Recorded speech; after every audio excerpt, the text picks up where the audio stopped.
Salary, salary और सिर्फ salary. अगर आप सरकारी कर्मचारी हैं तो आपकी नींद और चैन सिर्फ एक सवाल ने उड़ा रखा है, 8th पे कमीशन कब आएगा? क्या सरकार ने कोई खुशखबरी दे दी है?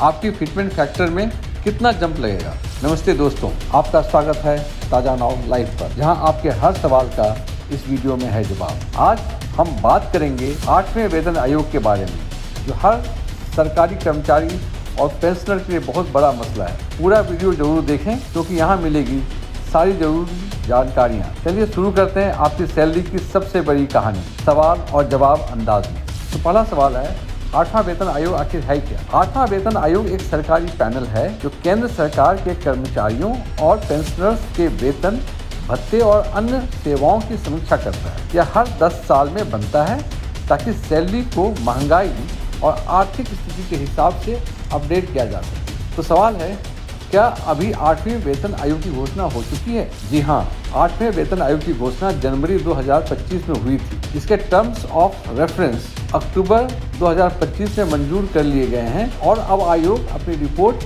18 महीने में देगी। सबसे बड़ा सवाल है, सैलरी में कितनी बढ़ोतरी की संभावना है? अनुमान है कि सैलरी और पेंशन में 30 से 34% तक की बढ़ोतरी हो सकती है। इससे लगभग 1.1 करोड़ कर्मचारियों और पेंशनर्स को फायदा होगा। कब तक होगी बढ़ोतरी? क्या होगा बेसिक सैलरी में बदलाव? एक्सपर्ट्स का मानना है कि इस बार फिटमेंट फैक्टर यानी बेसिक सैलरी बढ़ने का मल्टीप्लायर लगभग 2.86 तक हो सकता है।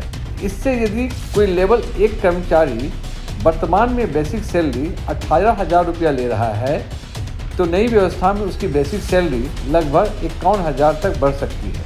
हालांकि यह सिर्फ अनुमान है और अंतिम वृद्धि फाइनल सिफारिशें आने के बाद ही तय होगी। सवाल है, क्या डीए बेसिक सैलरी में मर्ज होगा? जानिए सरकार का जवाब। कर्मचारियों की मांग है कि जिस तरह पुराने नियम के मुताबिक जब डीए 50% से ऊपर हो जाता था तो उसे बेसिक सैलरी में मिला दिया जाता, वैसा ही इस बार भी हो।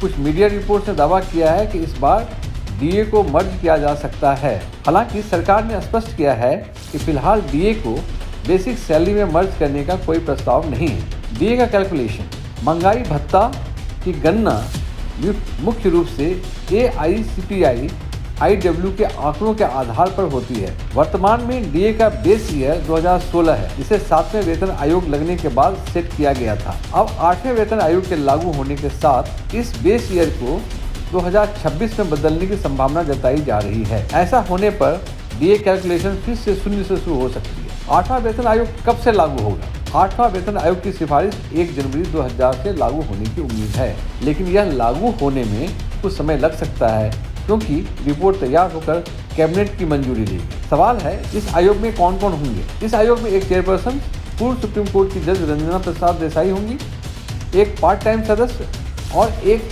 सदस्य सचिव होंगे। इस वेतन आयोग से क्या क्या बदलाव होंगे? न केवल वेतन और पेंशन बल्कि भत्तों, सेवा शर्तों, कामकाजी परिस्थितियों और वेतन समानता जैसे मुद्दों की समीक्षा की जाएगी। आयोग की रिपोर्ट से केंद्र और राज्य सरकार के कर्मचारियों को लाभ होगा। दोस्तों, ये था 8वें वेतन आयोग का पूरा हाल। अगर आपको वीडियो पसंद आया हो तो लाइक और सब्सक्राइब जरूर करें। अपने सवाल नीचे कमेंट में लिखें, हम उन्हें अगली वीडियो में जरूर कवर करेंगे। आपको क्या लगता है 8वां वेतन आयोग कब आएगा? अपनी प्रेडिक्शन कमेंट बॉक्स में जरूर दें। ऐसी ही जरूरी और ट्रेंडिंग खबरों के लिए अभी चैनल ताज़ा नाव को सब्सक्राइब करें